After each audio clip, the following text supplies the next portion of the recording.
Welcome to AP Physics 1 exam review. This is our part 2 of our rotational motion unit. So we have an FRQ and like part 2 style questions, so non-multiple choice examples for this video. All right, so example number 11 of the total review, but the first example of today. We have here a FRQ style question, so it's going to be broken up into multiple slides.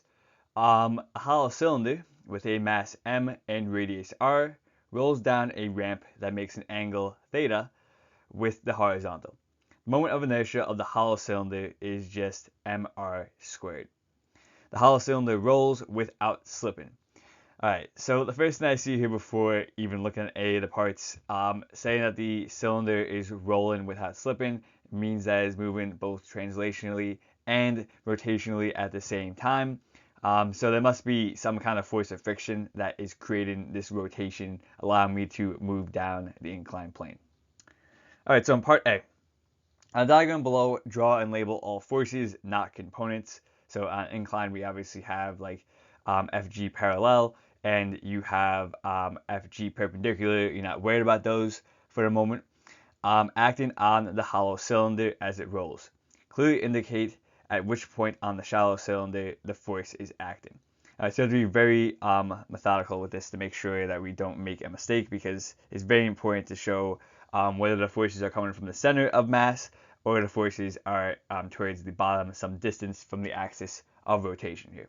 So what I'm going to do with this is clearly label in the middle a dot to show the center of mass here on the object. And then I'm going to label my forces. So the first force that I am going to have, without even worrying about the fact that the hollow cylinder is slipping, is going to be my force of gravity, and that will be straight downwards from the center of mass. So we're just going to put here F subscript G. On incline, I should also have the normal force, so this is going to also be acting on the center of mass perpendicular to that. So we'll try and make that as clear as possible, and that should be Fn. And then our last force here. In order for this cylinder to actually roll without slipping, we must have a force of friction to create that rolling, or to allow us to then move down the inclined plane. So this should be along the bottom of the object here. So if we do this, maybe we should make it red, possibly. So just along the bottom of the plane, it's going to go in that direction, and that's going to be F. And this would be a static force of friction, but that's not going to be a big deal for the most part. So part B, as the hollow cylinder rolls down the ramp, which forces causes a change in its angular velocity with respect to its center of mass? Briefly explain your reasoning. All right, so as I do with these, I'm going to just explain it on this slide, and on the next slide I'll have a kind of typed out version of that, so it's a little bit more clear as to what I'm saying. So the deal with this is what is going to cause a change in an angular velocity. So a change in angular velocity is going to be some angular acceleration. So what's going to cause this angular acceleration? So back in, say, regular forces or translational forces from earlier on in the year, we had an equation that was the sum of all forces equals mass times acceleration. The angular version of this is the sum of all torques is the moment of inertia times the angular acceleration. So if we have some torque on an object, we can then get an angular acceleration, and then by in turn with that, then a change in the angular velocity. So what force here could be creating a torque on the object? That force that I can see there is along the ground. A torque, again, so torque, if we're looking at the actual equation for this, torque is going to be Fr sine theta. And that's not a subscript r, that's just multiplied by r. So let me make that a little bit more clear. So F times r sine theta. For this situation, our force would be perpendicular to the cylinder. So we're not really worried about sine theta because sine of 90 is 1. But this force is some distance from the center of mass. So that means we are creating some kind of torque from the force of friction. So if we have some torque and the object has a moment of inertia, mr squared, there is going to then be some kind of acceleration. So if there is some kind of angular acceleration, that means there's going to be a change in angular velocity, because just like with translational acceleration earlier on in the year, that is a change in velocity. Same thing here, it's just for angular acceleration, that is also a change in angular velocity now. So due to this force of friction, this creates a torque, which then in turn creates an angular acceleration, which is the change in angular velocity. So let's see what we have here more coherently on the next slide. All right, so a little bit more coherently, I have typed out that the force of friction between the cylinder and the plane is what causes a torque, since it is a distance r from the axis of rotation. Because it's along the plane, it's a distance from that center. Therefore, it also creates an angular acceleration due to Newton's second law for torque, which is torque equals moment of inertia times angular acceleration. Then if we have this angular acceleration, this means there is a change in the angular velocity. So that's really all I'm looking for there. It's you don't really have to derive anything. It's kind of to know that if there's an angular acceleration due to a torque, then there has to be a change in the angular velocity, just based on knowing that acceleration is change in velocity. So let's move on to parts C and D. All right, so for parts C and D, in terms of mr theta and fundamental constants, determine the minimum force of friction necessary to keep the hollow cylinder rolling without slipping. And then D, in terms of mr theta and fundamental constants, determine the acceleration of the hollow cylinder. All right, so looking at the way this was given, really, sometimes this does happen with like part 2 or FRQ questions, where you kind of need one of the parts before the other. It seems like going through this, part D should really be before part C, because in order to find part C fully, you do need the acceleration of the hollow cylinder. So I'm going to put D here first and then do C, because C will be a lot quicker once you have the angular acceleration. Or actually, it's going to be the translational acceleration we're going to end up finding. All right, so let me start off with part D, and it's going to come from my free body diagram, but it's not going to be the one that I did earlier. I'm going to make a new one with the diagram I have here on the right side and show the components of my forces, because those are going to be very important right now. So in order to find an acceleration, going back to earlier in the year, so let's put here part D. We know that the equation for this, when it comes to forces, is going to be the sum of all forces is equal to mass times acceleration. All right, so on the side here on my free body diagram, I'm going to make this again. So we have going downwards, Fg. Now we have our components as well, and this component is the same over here. So we have Fg parallel, we have Fg perpendicular, and we also then have our force of friction going along the plane over there, and we should also have our normal force, though that's not going to be as important for this situation. All right, so based on where the angle is with the inclined plane, opposite of that is going to be Fg parallel. So that's, of course, going to be sine. I'm going to explain that again in a second. So let's create my sum of forces. And then we're going to have to figure out what Ff is going to be in order to then find my acceleration. All right, so that's why I'm doing this part first. So here, going down the plane, we are going to make positive. So creating the sum of forces, I'm going to have in the positive direction Fg parallel.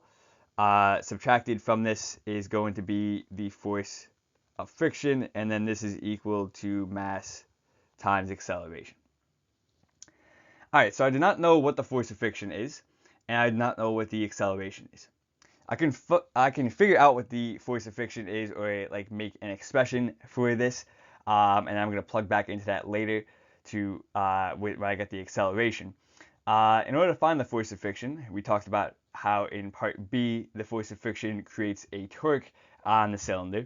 So what I could do is use Newton's second law with torque, or for rotation objects, and do that the sum of all torques is equal to the moment of inertia times angular acceleration. All right, so we do know the moment of inertia here. We do know what's creating the torque. It's going to be the force of friction times r. But we do not know what the angular acceleration is. So what I'm going to do with angular acceleration is make this into a translational coordinate. So just like with v equals omega r, what we could do with alpha is do a equals alpha times r. And what I could do with this is then divide out r from both sides and end up with alpha equals a over r. So I can plug this now into my torque equation as well here, or my Newton's second law for torque equation. All right, so torque is going to be Fr sine theta. There is one force that is a distance away from the axis of rotation. That is going to be the force of friction. So what I'm going to have here is Ff. It's really the static force of friction here. So I'm going to put FFS, I guess, times the distance from the axis of rotation. Then we have our moment of inertia, which is given to us here as mr squared, and then alpha turns into a over r. All right, so then from here, what I'm going to do, I'm going to make my life a tiny little bit easier because I can actually get rid of the radius here if I divide out from both sides. So this should cancel, as we'll have FFS is then equal to mr squared times a over r squared. So these will end up canceling out. So I should have then that my force of friction, which is going to be static here, because when it's a rotating object, it is a static force of friction. When a tire is sliding, it is kinetic. It's not sliding, so it has to be a static force of friction here. So that's just the denotation for this. It's not incredibly important to what we have here beyond just knowing that it's a static force of friction. So it should be that the FFS here is just going to be mass times acceleration. All right, so now going back to our sum of forces here. Sum of forces equals mass times acceleration. We have Fg parallel minus Ff equals ma. So now plugging everything in here, Fg parallel. When we have the angle is the same exact angle of Fg going downwards and my Fg perpendicular. The opposite force of that, or the component of that, is Fg parallel. So opposite over hypotenuse is going to be sine theta. So that's why we use here Fg, which is mg,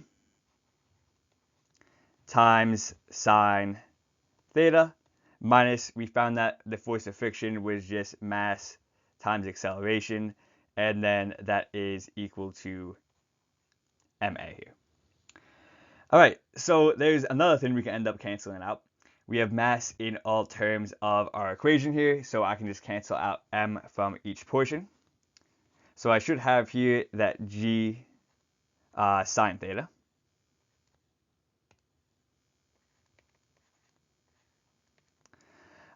is then minus a equal to acceleration. So the last part here is just doing a little bit of algebra to get a by itself on one side of the equation. So adding the acceleration to both sides, I'm going to have here that g sine theta is equal to 2a, and then to get a by itself is being multiplied by 2. I then divide out 2 from both sides, and I should end up with my acceleration as let me move this over here, as g sine theta over 2 equals acceleration. All right, so this is why I did part D first, because now I have everything I need to then go back to part C and just plug in for acceleration in the frictional force there. So let's go back to part C here. We already have the work for this, so we're just going to plug into what we have. We figured out that the force of friction, which is a static force of friction, is mass times acceleration. I'm just going to go plug in what I have here for acceleration as for my force of friction here. So I have the force of friction, and again, it is a static force of friction because the wheel is rotating. So one part of that wheel is touching the ground every time it moves. Is not the entire, is not one part sliding, is one part touching the ground every it's constantly changing, so it's a static force of friction. So let's just go plug this back in. We have the mass of the object. We have acceleration. We found acceleration already. So that is g sine theta all over 2 is going to be our acceleration, and that's going to be the answer for part C. So again, that will sometimes happen where they kind of make the stuff out of order. It doesn't often happen, but this is just one of those situations where it was better to do part D before it ended up doing part C. Alright, so let's move into the next example. Alright, so the next example here, we have a solid cylinder, the moment of inertia of which is 1/2 mass times radius squared, of mass 0.56 kilograms and radius 0.042 meters, rolls without slipping down an incline of 0.67 meters, of height 0.67 meters. So that means that's starting at that height. What is the translational speed of the cylinder at the bottom of the incline? Then does its speed depend on the mass and radius of the cylinder? So that second part there, we're pretty much going to answer as we go through, and you should get a clear picture of that as we end up doing the math. Some stuff might cancel out, or it might not cancel out, so you get a good picture of what's going to end up happening there. So for this, I'm going to draw a little diagram. So we have our incline, and we have an object here, a solid cylinder, at the top. So as it goes down, the incline is obviously going to move translationally downwards, but it says that is rolling without slipping. So that means there's also going to be some rotation of the object. So as it rolls down the inclined plane, it should have both translational kinetic energy and rotational kinetic energy, because it's going to be moving with some speed, and it's also going to be rotating. Alright, so in this situation, when we are looking for a speed at the bottom of an incline, we should be pretty much looking at conservation of energy. So we have here that mechanical energy initial is equal to mechanical energy final. And the equation for that is U plus K is equal to U prime plus K prime. So that's initial potential energy plus initial kinetic energy is equal to potential energy final plus kinetic energy final. Alright, so for our initial situation, we are rolling from the top of an incline. Usually in these situations, we're going to end up being released from rest. It doesn't give me some initial velocity, so that means that we should be released from rest. So if there's no velocity, there's going to be no kinetic energy, because both our kinetic energies, both translational and rotational, both involve some kind of angular or some kind of velocity. So it has to be either an angular velocity or a translational velocity initially in order to have any kinetic energy. So this will go away. This will end up being 0. As for potential energy, it doesn't say anything about a spring, so we don't have to worry about that, but it does give us a height. And we know that for gravitational potential energy, which is also on the AP formula sheet, is going to be mass times gravity times height. So we do have gravitational potential energy initially. So we have here mgh. On the other side of this, we're trying to find the speed of the cylinder when it gets to the bottom of the incline. So when it gets to the bottom, that means that we should have no more height. So our height should be 0. So we should have no potential energy. It doesn't say anything about a spin again, so there's none potential energy at all. At the bottom, we are trying to find the speed of the cylinder. So that means that it should be some speed as we go down.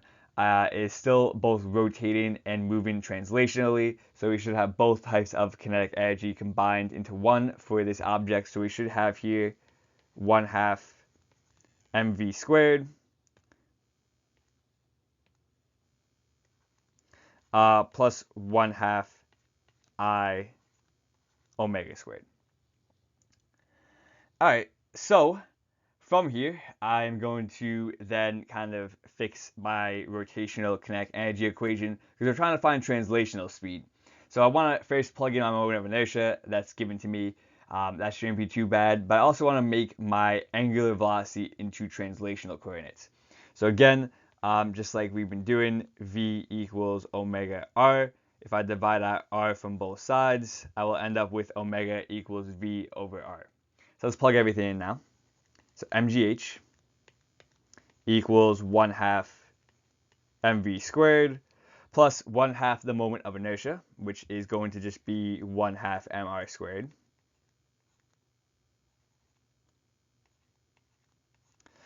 times omega squared, which we're going to make into v squared over r squared. Alright, so what I'm going to do to solve this, I'm going to solve for my velocity in these terms first, and then just plug in the numbers, because you're going to see it in terms on the exam, not really for numbers. So it's good. This is good practice for just this way of doing things, and plugging in the numbers will be the last and probably easiest part here. So I can cancel out a few things first before I even do any of that. I should see that in each term of my equation here, I should have the mass of the object. So mass in each term, what I can do with that is cancel it out. So m should be canceled. I should also see here that in my rotational kinetic energy term that I have r squared on top, r squared on the bottom. So the radius of the object can also cancel out here. Alright, so now I should be able to then solve for my translational speed. So I should have on the left side here, g times h is then equal to 1/2 m, just v squared now, plus 1/2 times 1/2 should be 1/4, and then that is also multiplied by v squared. Again, bring everything down, g times h is equal to, I want to add up the v squared terms here, so in order to do that, I'm going to change my 1/2 here, get common denominators. So I have 1/4 and I have 1/2, so I'm just going to make the 1/2 into 2/4 plus 1/4 times v squared. Again, bring everything down, so I should have gh is equal to 2/4 is 3/4 v squared here.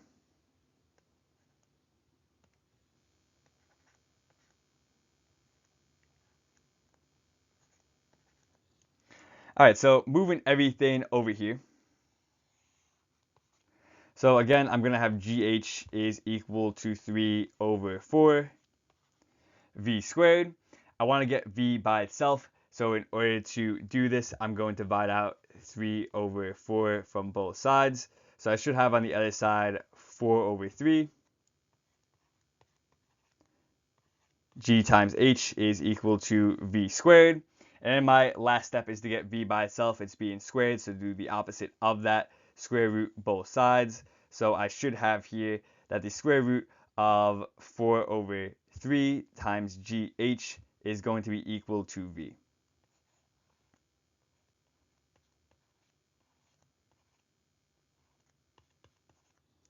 Alright, so now it's just time to plug everything in that we are given. We are given the initial height, and we know that g is 9.8 meters per second squared. So now just plug in all this in here. I should have here 4/3, 9.8 meters per second squared, times then the height here of 0.67 meters is equal to v. I'm going to plug this into the calculator, and we should end up with our answer here. So 9.8 times 0.67. Then we're going to multiply that by 4/3. So it should end up with around 8.75. Take the square root of that, and you're going to end up with your velocity here. And your velocity v, I'm kind of all over the place here, but this will be up here. Your velocity v is going to be 2.96 meters per second. I don't know why this is not working. So let's write that out again. Velocity v should be 2.96 meters per second. There we go. This is our final answer here. So again, on the exam, or for the most part, you're going to end up seeing this where you solve for the velocity in terms of like G, H, and V. So that's why we did that first. And the easy part then is then just plugging in the numbers at the end of the day. So when I plug everything in, I should end up with 2.96 meters per second at the bottom of the incline. So let's move into our next example. All right, so our next example here, we have a light metal rod of negligible mass is balanced on a fulcrum and is free to rotate. A mass of 0.11 kilograms is placed on one end of the rod at a distance of 0.091 meters from the fulcrum. Where must a mass of 0.22 kilograms be placed on the other side of the fulcrum so that the rod does not rotate? So the important part in this question here are two important parts. The first thing we see here is negligible mass for the rod, so you don't have to worry about the center of mass exerting a torque on the fulcrum. But it seems like the fulcrum should be in the middle of the rod anyways, or in some capacity, so we shouldn't have to really worry about that anyways. But since it doesn't give us that diagram, it's nice to be told that it is negligible mass. The other thing here, it says the rod does not rotate. So that means that we want to be in static equilibrium. So that either means right now the forces are going to be sum of all forces equal to 0, or more importantly for this question, sum of all torques will be equal to 0. Alright, so I'm going to write out a diagram of what's happening here up here. So let's write out our rod. So we have our rod, we have our fulcrum, we have our two masses, doesn't matter which one it is going to be, and they both have a force of gravity going downwards. Alright, so what I'm going to do here is make the first mass that I see here 0.11 kilograms. So that's going to be mass 1 or torque 1, and then this one will be 0.22 kilograms. Alright, so like I said here, when we do this, we want the sum of all torques to be 0. So the sum of all torques is equal to 0 because it is going to be in static equilibrium, so the rod does not rotate and it does not moving at all. So for the sum of all torques to be equal to 0, we have what torques do we actually have on this rod? We should end up having 2 here because we have 2 different masses. We're not worried about the mass of the rod. And we actually do have a torque about the fulcrum, but we're not really too worried about that either because that's the axis of rotation. So we'll show here that there are 3 different torques, but again, the fulcrum is the axis of rotation, so that just becomes 0 at the end of the day anyways. So our first torque here should be the torque of the 0.11 kilogram mass. And again, when I make this diagram, it doesn't really matter which mass I make which. I just saw 0.11 kilograms first, so that's the first mass that I put down. Alright, so we should have 3 different torques. We have torque 1, that should be the torque of the 0.11 kilogram mass. We have a torque of the fulcrum here, and this would be more important if we were trying to find the mass of the forces here exerted on everything, but we are not trying to find that. So it's not really going to be important when we end up doing the math here. And then we should have the torque of the 0.22 kilogram mass. I should step back for a second and say why I did torque 1 as positive. If I look at if I make 0.11 kilogram box there to the left of the fulcrum, it would rotate the object if it did actually rotate. It would rotate the object in a counterclockwise fashion, and due to our sign conventions, that should be a positive torque. The torque then about the fulcrum, you can make it positive or negative. It's going to be 0. It's not really going to matter at the end of the day. And then we should have a final torque here in order to actually balance everything out. The torque of the 0.22 kilogram box. And this is going to rotate the rod clockwise. And clockwise is going to be negative. So we should have a negative torque here. And then that is equal to 0. Alright, so again here, we're going to have, in order to get these all equal to each other, let's do the little algebra here. This will cancel. And I should have here that torque 1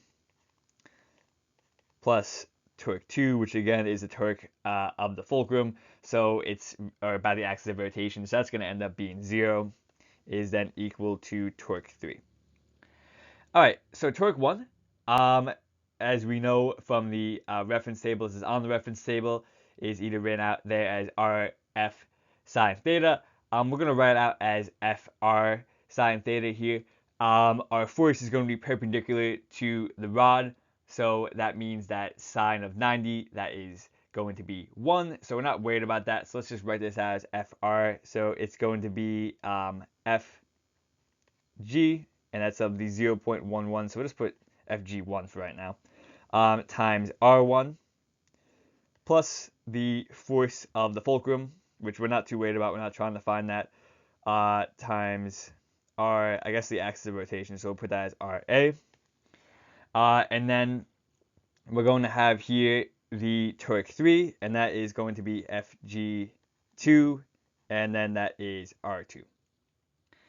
Alright, so now let's just start plugging stuff in, or at least like our equations here. So Fg is obviously mg, so we have m1g times r1, plus, again, the force of the fulcrum. We're not too worried about that, again, because it is the axis of rotation, so Ra should end up being 0.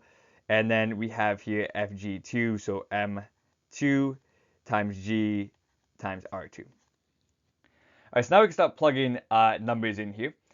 So let's move everything upwards.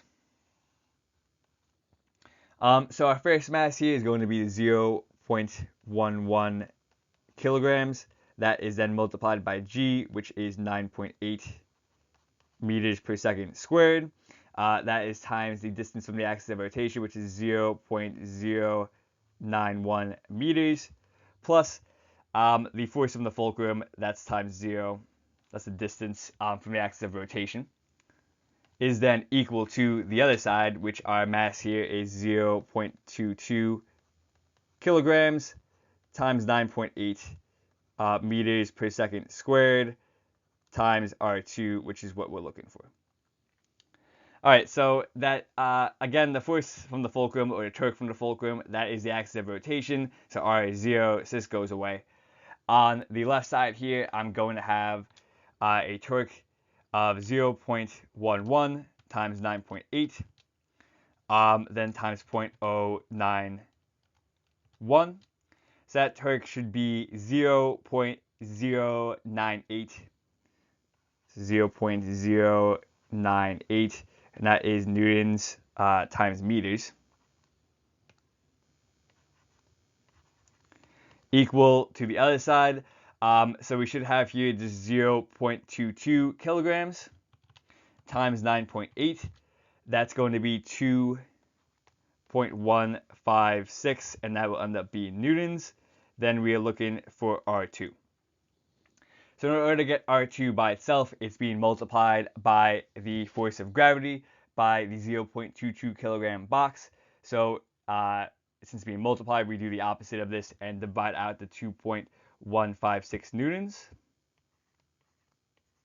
So this will cancel on this side. We're going to have over here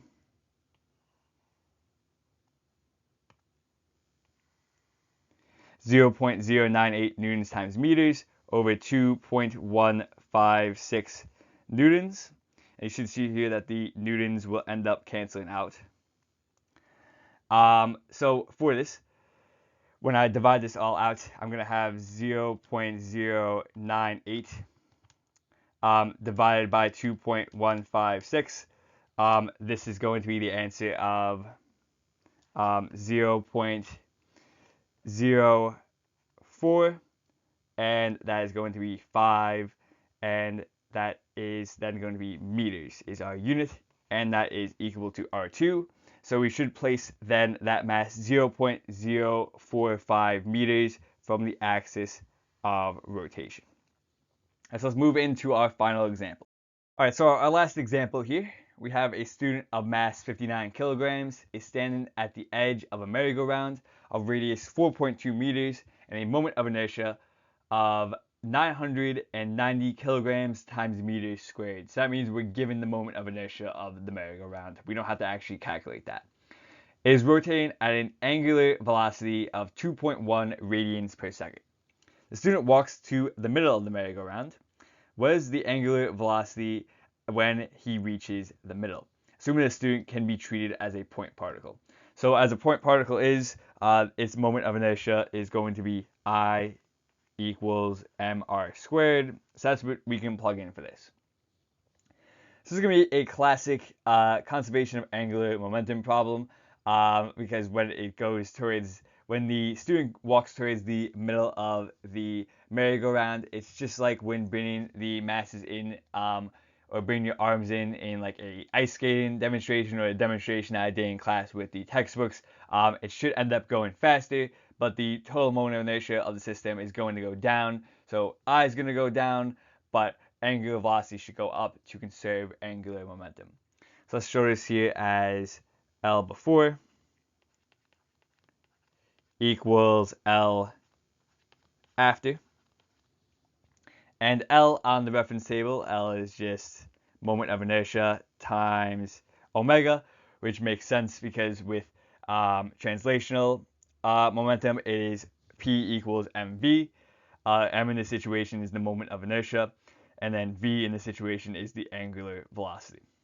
So L before, or angular momentum beforehand, should be, we should end up having two moments of inertia. We have the moment of inertia of the student, and we have the moment of inertia of the merry-go-round. So we have here I, and I'll make that subscript S, plus I merry-go-rounds, and those are going to be together, moving at the same exact angular velocity.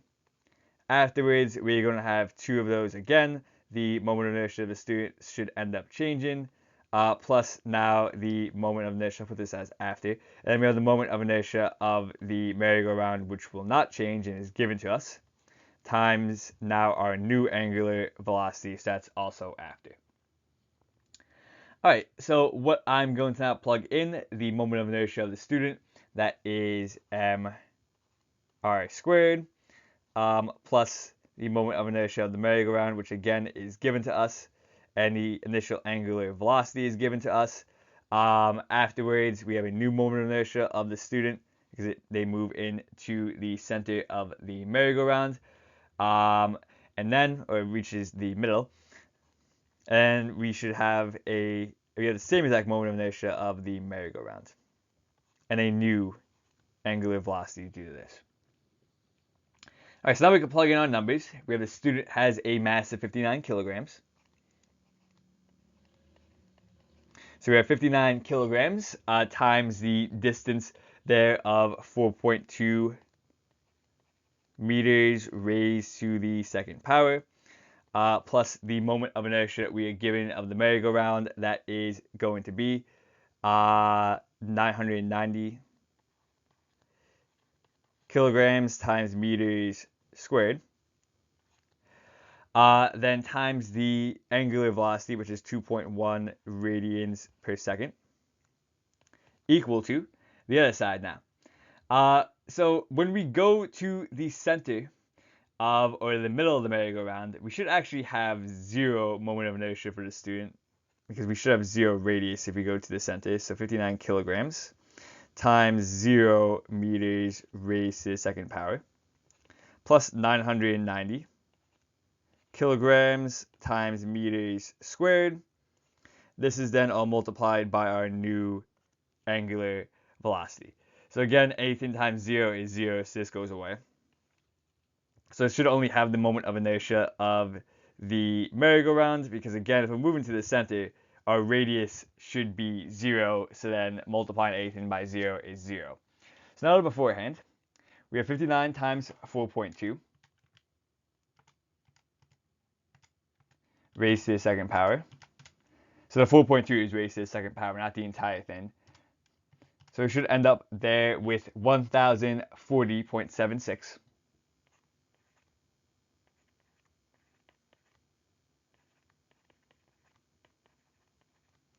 Plus the 990. Oops.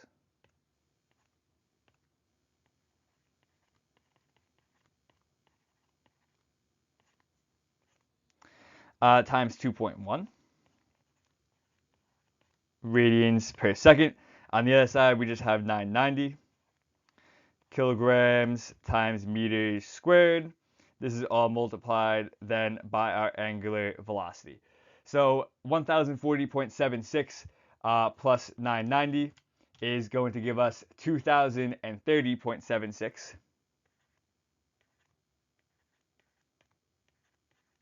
And that is kilograms times meters squared.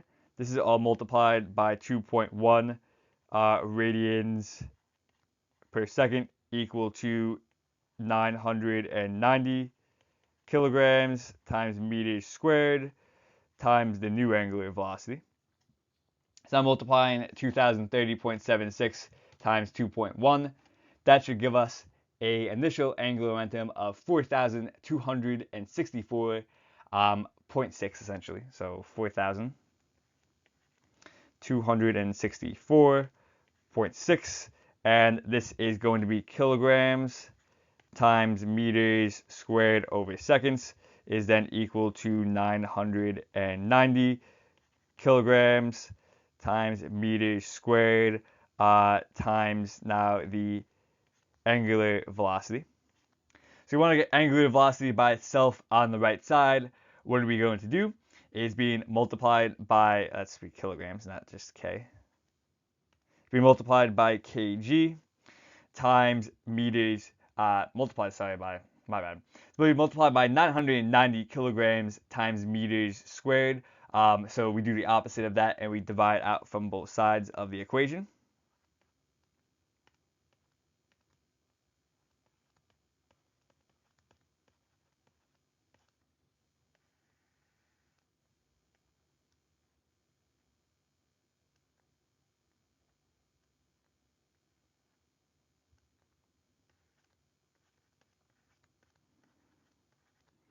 Alright, so on the right side, that should end up canceling. On the left side, we should get our new number, so let's put it up here. So we get omega after 4,264.6 divided by 990. We should end up with an angular velocity here of 4.31 radians per second. So that should be the velocity of the system after the student moves to the middle of the merry-go-round. Alright, so this is our final example here. I hope these explanations were helpful, and I will see you guys in class.